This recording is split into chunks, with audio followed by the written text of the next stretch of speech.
Il est 19h, bonsoir à tous. Voici les titres de ce mardi. Le chef de l'État Abdelkader Ben Salah a reçu aujourd'hui le Premier ministre Nourdine Bedoui qui lui a présenté un exposé détaillé sur les activités du gouvernement. Les détails dans ce journal.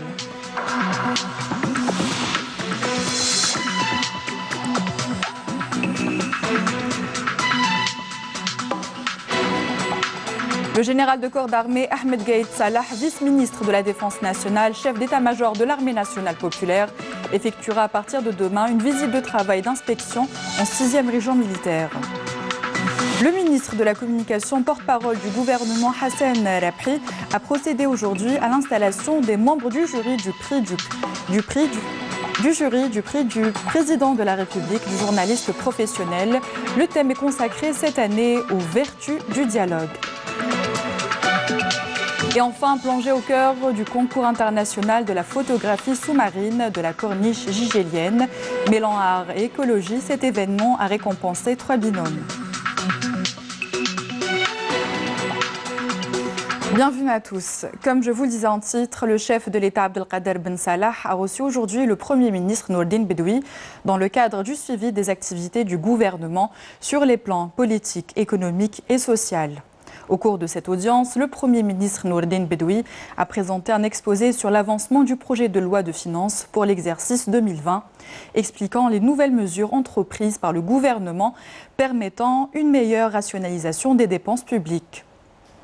Le Premier ministre a par ailleurs détaillé les mesures ayant trait à l'amélioration du recouvrement fiscal.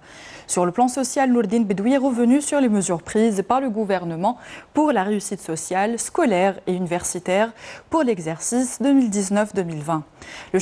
Le chef de l'État a pour sa part donné des instructions au gouvernement afin d'asseoir une politique de rationalisation des dépenses publiques dans le cadre de la préparation de la loi de finances 2020. Le chef de l'État a mis l'accent sur la nécessité de protéger le pouvoir d'achat des citoyens dans le cadre de la politique sociale de l'État. Le chef de l'État a par ailleurs salué les dispositions proposées par le gouvernement concernant l'encouragement de la création des start-up dans le projet de loi de finances 2020.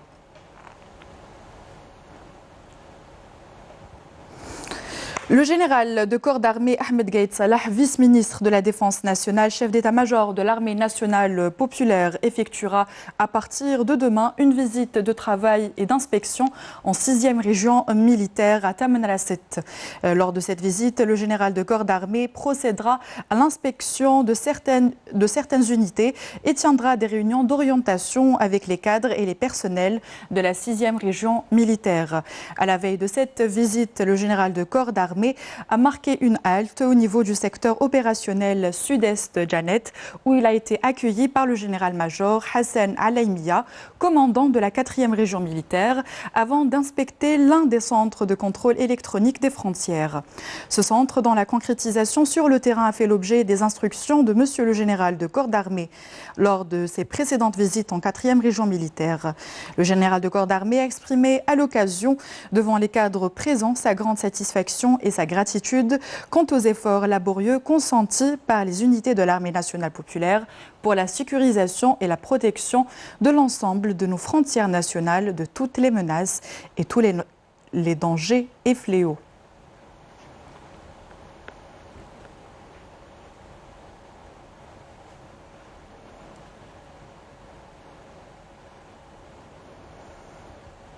Le ministre de la Communication, porte-parole du gouvernement Hassan Rabhi, a procédé à l'installation des membres du jury du président de la République, du journaliste professionnel. Le thème est consacré cette année aux vertus du dialogue. Les candidats à cette 5e édition devront adresser leur dossier de participation au président du jury, au ministère de la Communication, par voie postale avant la date limite fixée au 10 octobre 2019. Nakhla Al-Arabi. À l'occasion de l'installation des membres du jury du président de la République, du journaliste professionnel, le ministre de la Communication, porte-parole du gouvernement, a indiqué que la compétition ouverte aux journalistes professionnels des différents médias réaffirmera l'engagement de la corporation à l'égard des questions nationales et leur accompagnement des aspirations du peuple.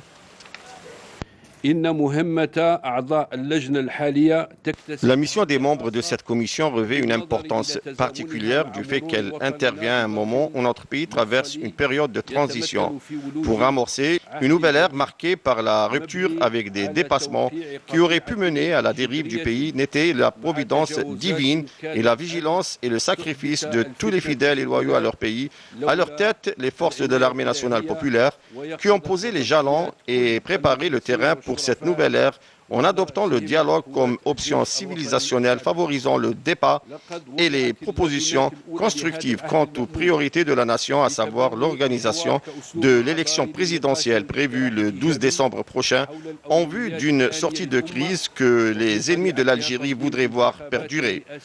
On salue à juste titre l'armée nationale populaire qui a pris à cœur de répondre aux revendications populaires et de soutenir le dialogue, tout comme je salue la contribution de l'instance nationale pour la médiation et le dialogue qui a permis de voter deux lois relatives à l'autorité nationale indépendante des élections et au régime électoral.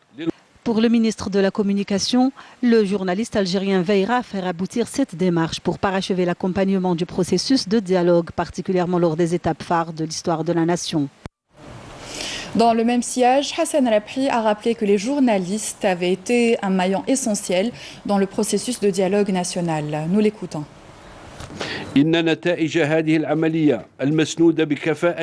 Cette opération appuyée par les compétences membres de la commission incitera davantage le journaliste professionnel à poursuivre sa mission, notamment en prévision de l'échéance présidentielle du 12 décembre prochain. Cet important rendez-vous dans le contexte de l'instauration d'une véritable démocratie exige la conjugaison des efforts de tous les citoyens pour garantir le droit des prochaines générations à la stabilité et au développement dans divers domaines.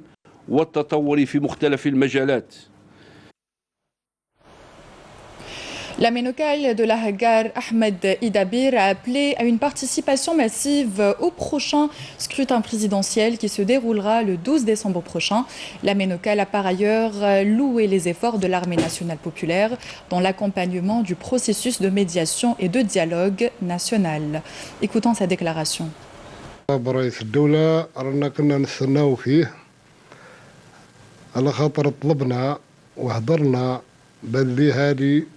ما ينحيها لا انتخابات رانا مع الحوايج اللي راهم يخدموا الوطن راها اكثر من الحراك اكثر منا اكثر من كلش حنا نموت والوطن يبقى تم كما داروا الاولين هذا الشيء يزي منه 6 اشهر حنا رانا مترابطين انتخابات والو لازم نديروا انتخابات نتاعنا يخرج رئيس جديد ما نبقاوش كيما هكذاك مترابطين نستنى واحد من الخارج باش يسقم لنا بلادنا ما نقبلوا حتى واحد يدخل لنا في بلادنا حنا نسقموا بلادنا حنا نتفاهموا بعضانا ويخلقوا الانتخابات ان شاء الله 12 ديسمبر 2019 يخلقوا الانتخابات ان شاء الله بعافيه ويخرج الرئيس حنا نديروا حمله ان شاء الله باش الناس ينتخبوا يروحوا المكاتب ان شاء الله ل 12 ديسمبر ان شاء الله في الولايه تمر راس بربي ان شاء الله ما يكون عندنا مشكل ان شاء الله. ونشكروا مؤسسه العسكر اللي وقفت في هذا الشيء من النهار اللي بدا الى يومين هذا راه واقفين ما صار لنا حاجه مشكل كبير والحمد لله اليوم يكفي الحراك ان شاء الله راه واش طلب كي يجي رئيس جديد ان شاء الله يدير لهم المطالب نتاعهم. Un avis partagé par nos concitoyens. بالنسبه للجيش يعني كان عندها دور كبير في تهدئه الوضع لان الوضع كان متازم جدا ويعني وسلكنا من شرارات قويه يعني سلبيه والحمد لله. La conjoncture actuelle, il y a beaucoup de conflits, on doit apaiser, on doit aller vers l'apaisement et se réunir autour d'une table et discuter. Et l'armée doit accompagner pour éviter des dérapages et aller vers des choses qui ne sont pas bonnes pour notre avenir et pour l'Algérie. Voilà. إن شاء الله رب العالمين يجيب لنا الخير ويجيب لنا هذه المنتخبات إن شاء الله هانية وسالمة ويجيب لنا واحد الرئيس اللي ينفع البلاد ويجيب ثاني الناس اللي يعاونوه. احنا نتمنوا ان شاء الله يجيب لنا الرئيس الصالح ونتمنوا لبلادنا غير الخير. نتمنوا لهذه البلاد ان شاء الله كل خير ويجينا رئيس ان شاء الله يصلح البلاد. احنا نموتوا على الجيري نموتوا على الجيري بصح الجيري الرئيس تاعها ما كاش ماذا بينا احنا في الرئيس وفي اقرب وقت وفي الجيري وتحيه للجيش. الجيش راه قايم كما ينبغي. هذا الحراك هذا اللي راه مازال مستمر ان شاء الله نتوصلوا للريزلت ماشي غير هاد الناس اللي خرجت ما خرجتش غير هكا. ان شاء الله بربي ان شاء الله نوصلوا للرئيس اكزومبل ان شاء الله. كمواطن ما كاش موقف احسن من الموقف تاع الجيش. الجيش الشعبي الوطني هو كون ماشي الجيش كون رانا خارج مجال التغطيه كاع. الجيش مواقف معقوله منطقيه والانتخابات هي الحل الوحيد للبلاد. نعينوا رئيس وحتى الامور الاقتصاديه كلش يمشي. ان شاء الله نتمناوها تفوت على خير ونتمناوها كما راهم يطالبوا الاطراف الوافيه للبلاد انها تفوت في اسرع وقت حتى تخرج البلاد من الازمه هذه اللي رانا فيها. ولازم تكون مسانده من الشعب ولازم الناس تتفطن للاطراف اللي راهي تضرب في البلاد من خلال الجيش من خلال ضربها للجيش. Les membres de l'autorité nationale indépendante des élections prêtaient serment aujourd'hui à Alger, à la cour d'Alger, pour entamer officiellement leur travail dans le cadre des missions qui leur ont été confiées, notamment la préparation de l'élection présidentielle prévue le 12 décembre prochain. L'État algérien a déployé tous les moyens humains et matériels pour que les Jeux méditerranéens retrouvent leur splendeur dès la prochaine édition qu'abritera Oran lors de l'été 2021, a indiqué aujourd'hui le ministre de la Jeunesse et des Sports, Abdelraouf Bernaoui. Une enveloppe de 600 millions d'euros a été mobilisée par l'État algérien pour la réalisation de nouvelles infrastructures sportives et la réhabilitation d'autres, ainsi que l'organisation des Jeux méditerranéens que va abriter Oran en 2021. Dans un point de presse tenu en marge de sa visite au chantier du complexe sportif de Bir Rjir, en cours de réalisation, a déclaré le ministre de la Jeunesse et des Sports. فيه تقدم ايضا في الاشغال. نتمنى ان شاء الله انه الاشغال تواصل بهذا المنوال للوصول الى احد الاجال المحدده اللي هي بدايه استلام هذه المنشآت ذو الجوده العاليه. نتمنى ان شاء الله في بدايه السنه في الثلاث الاول ولما لا استلام هذا الملعب التحفه واللي احنا بحاجه حضيره الملاعب بحاجه ماسه الى هذا الملعب. ما تفوتنيش يعني الفرصه الا ونشكر يعني كل القائمين خاصه يعني السلطات المحليه اللي راهم يقوموا يعني بالواجب وبالمجهود خاصه يعني متابعه الاشغال. L'anglais commence à progressivement s'imposer sur les bancs de nos écoles. Deux comités spécialisés dans le renforcement de l'usage de la langue anglaise ont été installés aujourd'hui à Alger par le ministre de l'Enseignement supérieur et de la recherche scientifique au niveau du secteur de l'enseignement supérieur, tous cycles confondus, et ce, pour examiner les potentialités offertes en vue de faire aboutir ce processus et mettre au point une stratégie applicable sur le terrain. Il s'agit du comité intersectoriel chargé d'engager une réflexion autour de l'usage de la langue anglaise dans les domaines pertinents, ainsi que le comité de l'enseignement supérieur et de la recherche scientifique qui prend en charge les moyens de renforcement de l'anglais et des modalités de son usage graduel dans les sphères de la formation, notamment en recherche et doctorat. Une conférence nationale, la première du genre sur les céréales à l'Institut national de recherche agronomique d'Alger, a vu la présentation de quelques recommandations issues de 5 ateliers thématiques de la conférence sur le développement de la filière céréalière auquel avaient pris part 160 experts, cadres et professionnels du secteur de l'agriculture ainsi que d'autres secteurs concernés.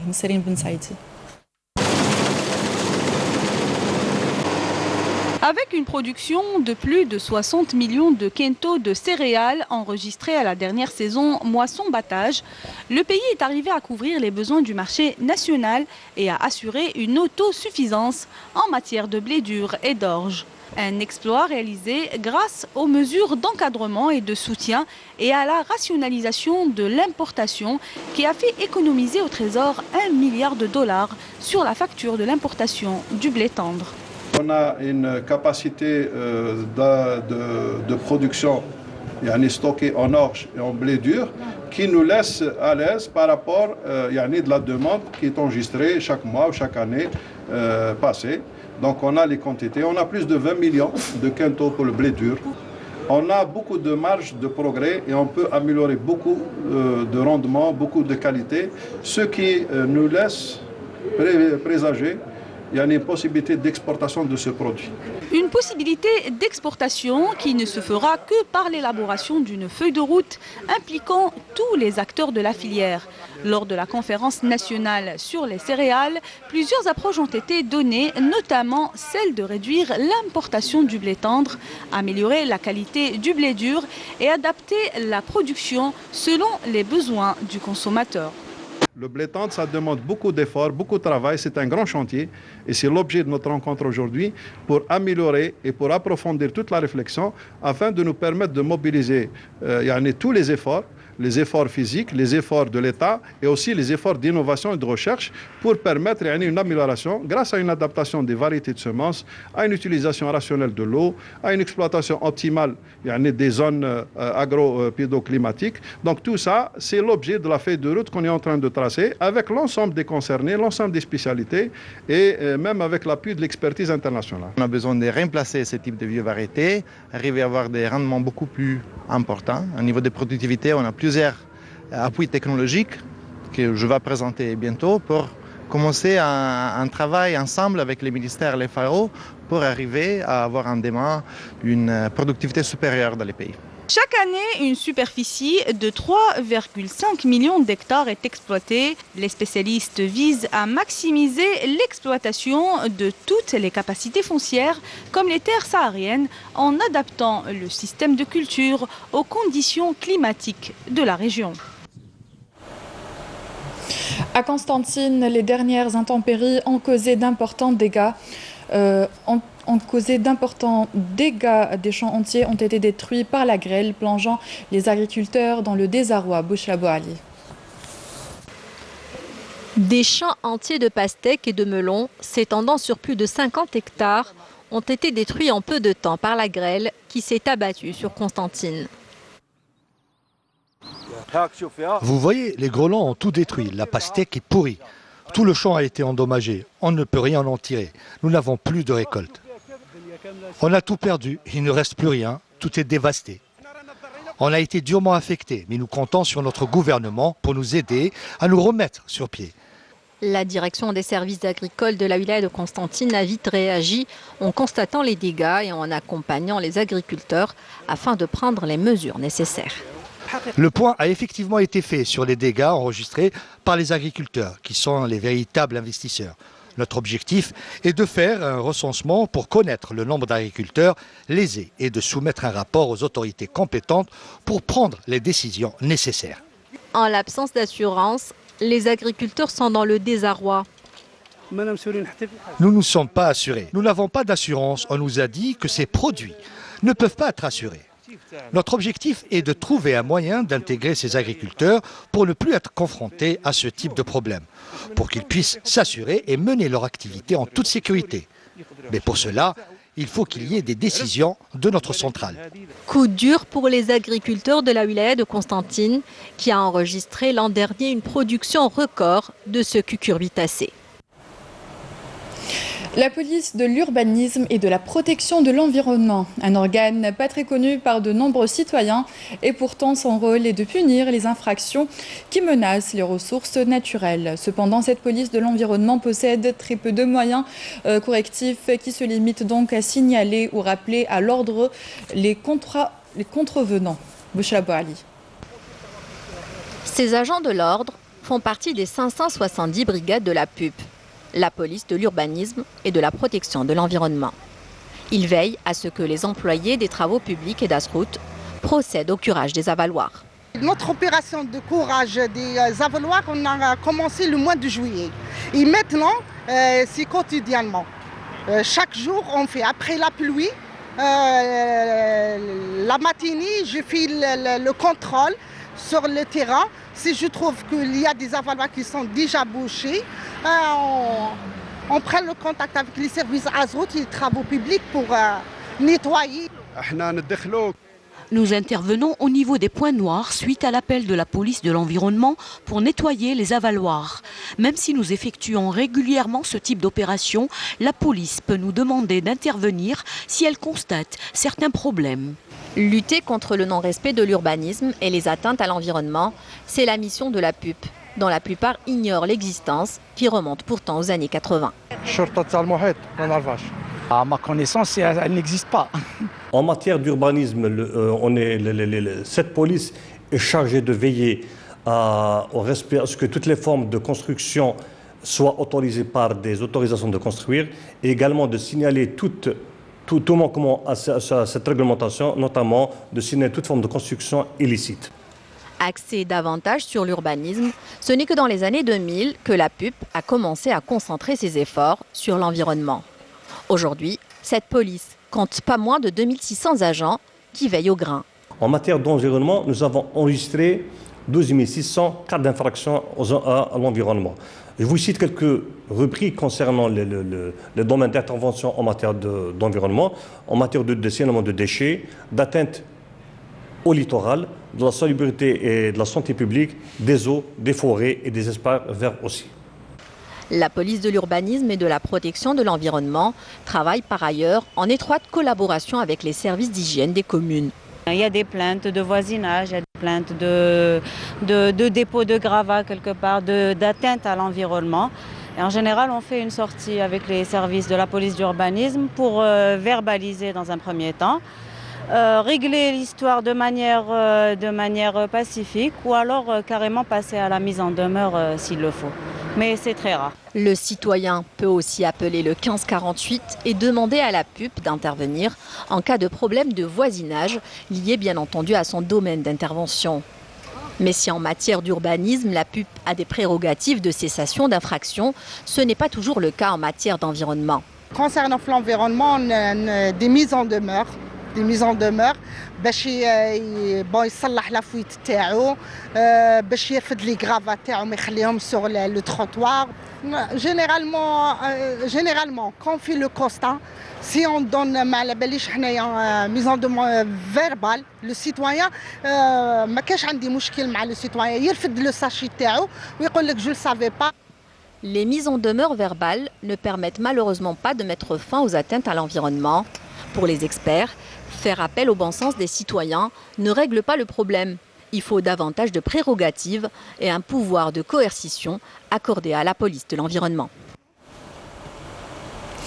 Dans le cadre de ces missions humanitaires et suite à un appel de détresse, des unités des gardes-côtes relevant des forces navales algériennes ont réussi aujourd'hui à porter secours et assistance à un groupe d'émigrants clandestins suite au naufrage de leur embarcation de construction artisanale à 5000 nautiques au nord du Cap Falcon à Oran, 2e région militaire.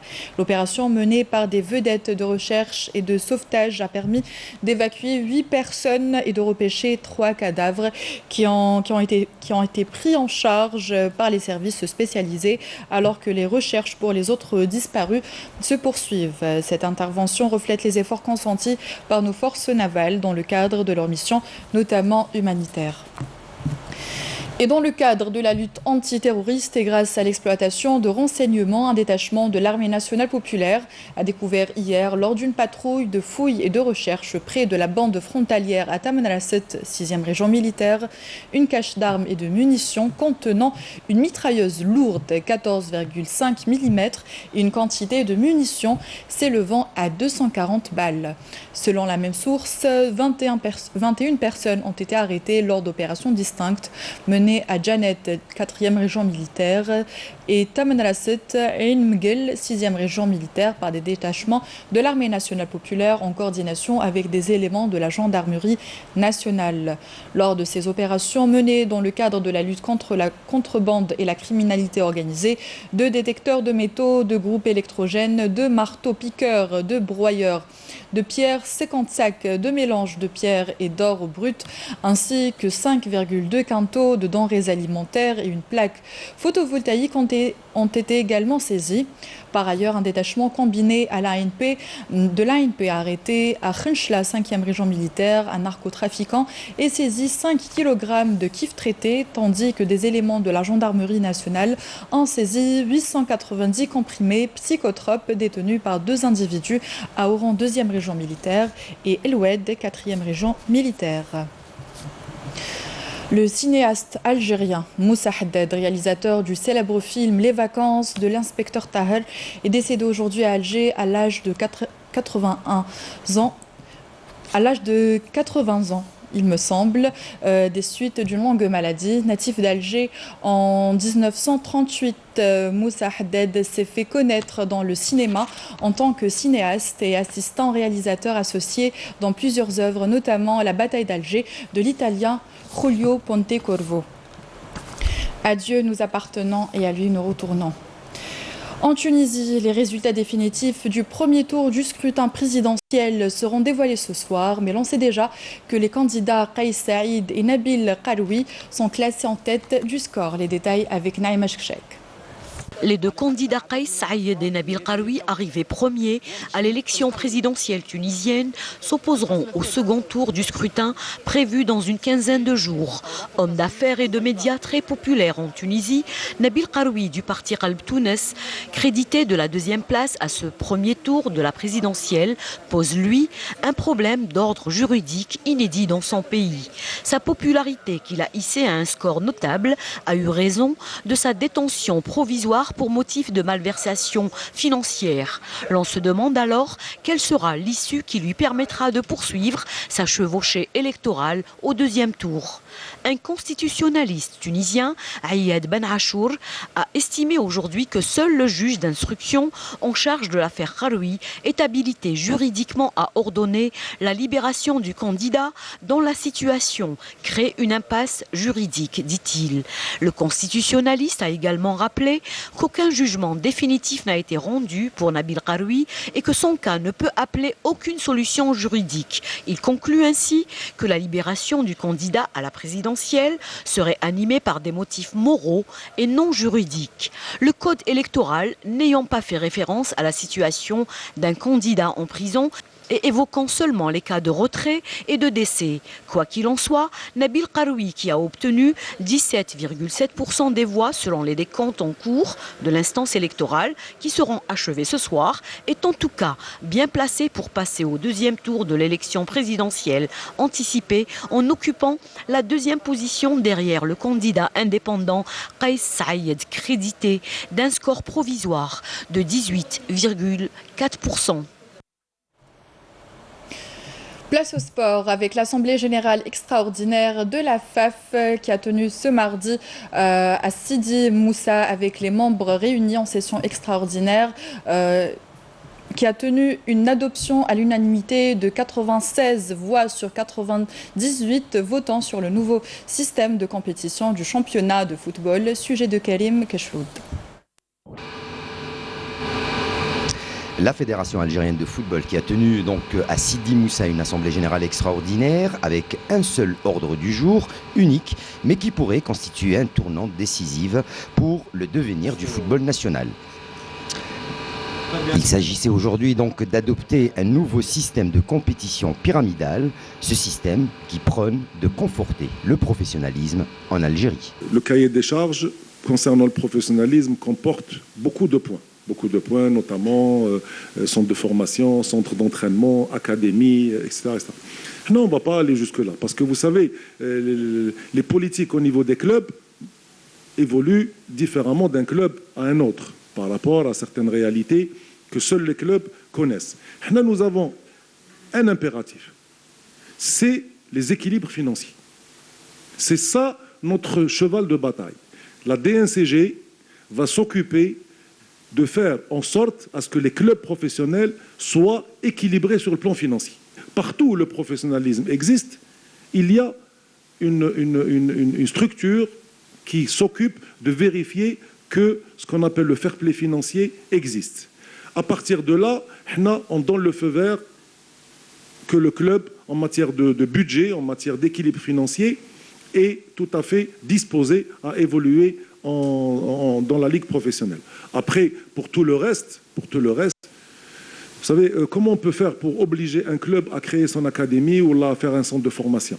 Ça, c'est des choses internes au niveau On espère qu'avec cette démarche, la gouvernance au niveau des clubs va petit à petit changer et on va s'occuper justement de ces problématiques.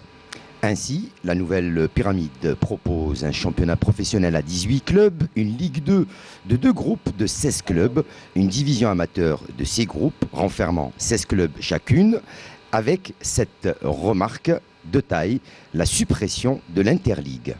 Enfin, au pied de la pyramide, on retrouvera un palier régional subdivisé en 2 sections, R1 et R2, comprenant chacune des groupes de 16 clubs, alors qu'au niveau wilaya, il est prévu un seul groupe honneur, pendant que le palier pré-honneur reste assujetti au nombre des équipes engagées.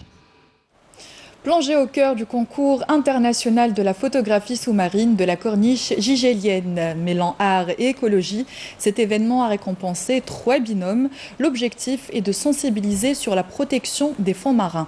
Hichem Daou nous revient avec ces belles images. Le récit est de Sihem Knouch.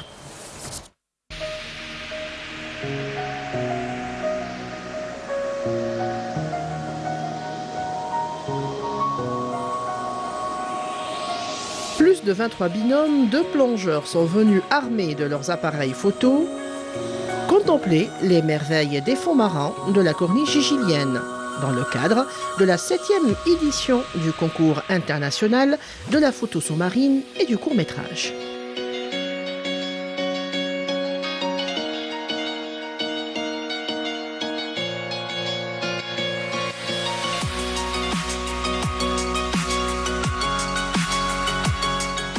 L'intérêt de cette édition, donc, c'est toujours de lancer le message de préservation, de protection de ce monde subaquatique, des différents écosystèmes. Le coup d'envoi de la compétition, qui a connu un nombre record de participants, a été donné par le Wali de Gigel, parrain de cette 7e édition.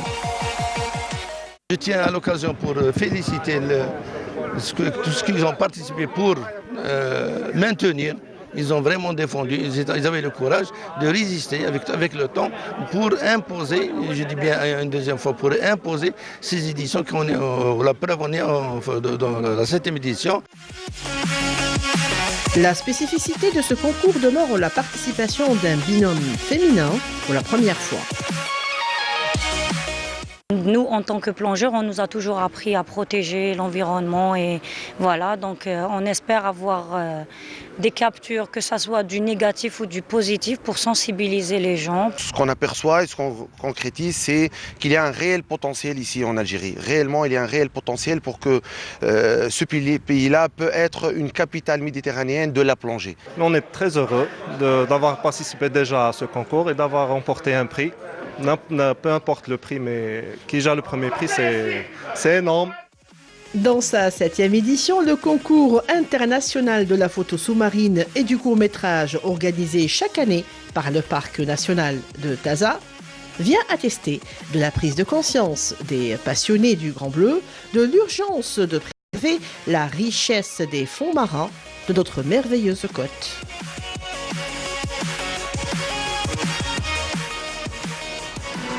Voici un rappel des titres avant de se quitter. Le chef de l'État Abdelkader Ben Salah a reçu aujourd'hui le Premier ministre Nourdine Bedoui qui lui a présenté un exposé détaillé sur les activités du gouvernement.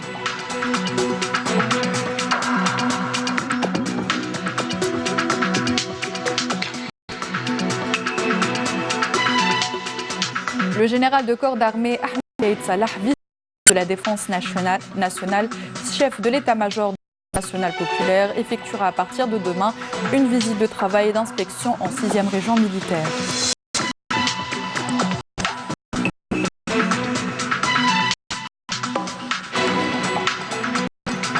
Le ministre de la Communication en porte-parole du gouvernement, Hassan Rabhi, a procédé aujourd'hui à l'installation des membres du jury du prix du président de la République du journaliste professionnel. Le thème est consacré cette année aux vertus du dialogue. Et enfin, plongé au cœur du concours international de la photographie sous-marine de la corniche djidjélienne. Mêlant art et énergie, cet événement a récompensé 3 binômes. Fin de cette édition, merci à vous d'avoir prêté attention. Excellente soirée sur Canal et à demain.